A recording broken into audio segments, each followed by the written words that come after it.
Hello. Happy, what is it? Thursday. Happy Thursday. What we not going to do is beat ourselves up. That is the topic for today's live. And I'm so happy to be able to share this coach tip with you today because I know it's going to serve a lot of people because I know a lot of us recovering people pleasers are incredibly freaking hard on ourselves. And so if you're here live, comment, chat. I'm here to coach you. If you got questions, let me know. I will respond right now.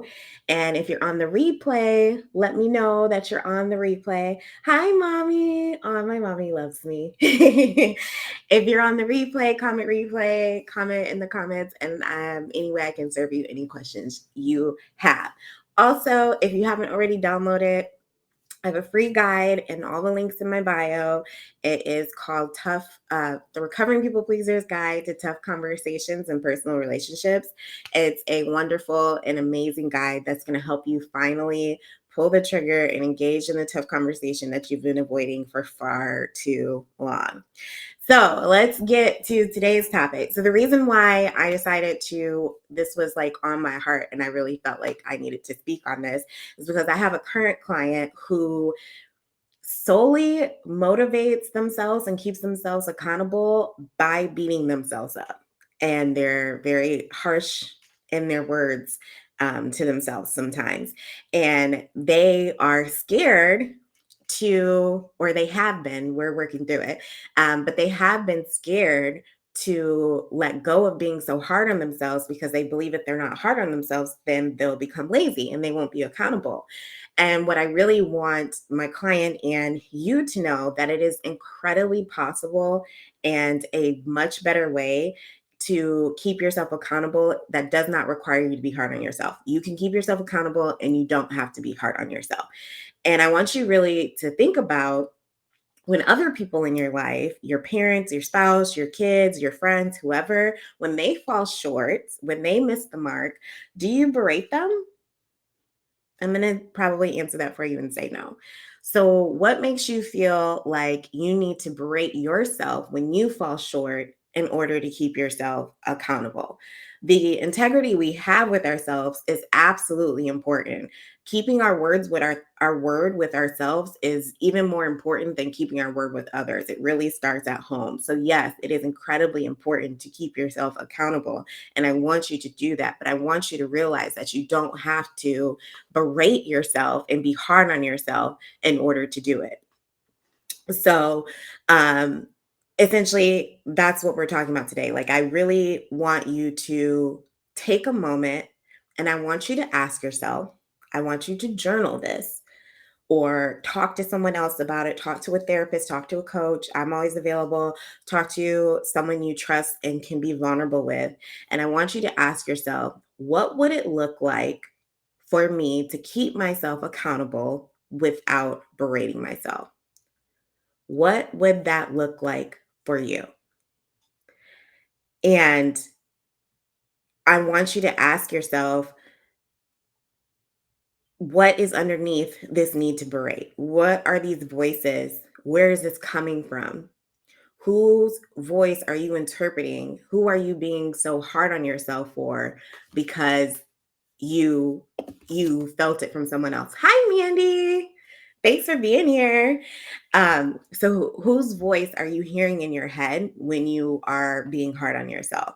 And I want you to learn how to be objective and how to separate yourself from that voice because it's not true and it's not right. And I also want you to consider what makes you fall short of the mark sometimes in the first place, because there's three major reasons why we procrastinate. And the first one is that it's not actually something that you want to do. And that could be that maybe society, maybe your spouse, maybe your parents are being really hard on you and they're telling you that this is what you need to do. But it isn't actually something truly at your core that you believe in, that is something that you want for yourself. So that's one reason why we procrastinate. The second reason is that you're scared of what it means to have it And that's some inner work that we have to do for ourselves. And I want you to consider in that situation what limiting beliefs about yourself and your abilities and what you're allowed to have are holding you up and being at the forefront and leading you and causing you to fall short of the mark in the first place. The third reason why we tend to procrastinate, and this is a big one for us recovering people pleasers, is burnout. You're procrastinating because you have no energy left. You do not have the fuel. You do not have the ability, the mental capacity, the emotional capacity, the physical capacity, the spiritual capacity. You don't have the energy to do all the things that you are putting on your plate to do. And you're not being honest about that. You've got a lot of pressure from, again, people telling you, I need this from you, I need that from you, I need you to do this, I need you that, your boss wants this, your spouse wants that, your kids want that. And it's really important for you to be like, listen, no, I cannot. Which I know is easier said than done, but most things in life aren't easy, but they are absolutely possible and you can do it. And procrastination at its core really is a form of relief. It's a habit of relief. That procrastination that you're doing is bringing you some type of relief in that moment. So, one, we have to stop beating ourselves up. We can be accountable. We can be accountable to ourselves without beating ourselves up. It's not necessary. They don't need to go together. And then, two, we need to recognize what procrastination is, and it is a form of relief, and then figure out why you need that form of relief.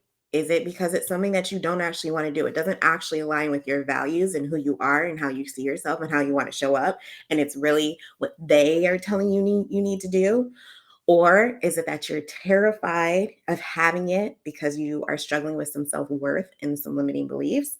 Or are you freaking burnout and you're just not being honest about how you are putting way too much on your plate? And maybe that's something that needs to be put aside.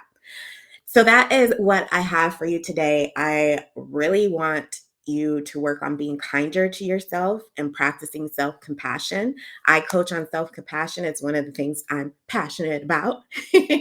And so, if you are in need of service, I'm here. Definitely. Don't forget to download the free guide in the bio and comment with any questions you have. Otherwise, I will be back tomorrow. And tomorrow's live, we are talking about, let me get my notes. Tomorrow, we're going to talk about supporting yourself in times of challenge. And that's challenge that comes against your will or when you're actually challenging yourself by pushing yourself beyond your current beliefs and kind of practicing and embracing new beliefs. That's a challenging time. So, how can you support yourself in those times of challenge? So, I'm going to give you some great tips tomorrow. I can't wait to see you. Then, take care. Bye.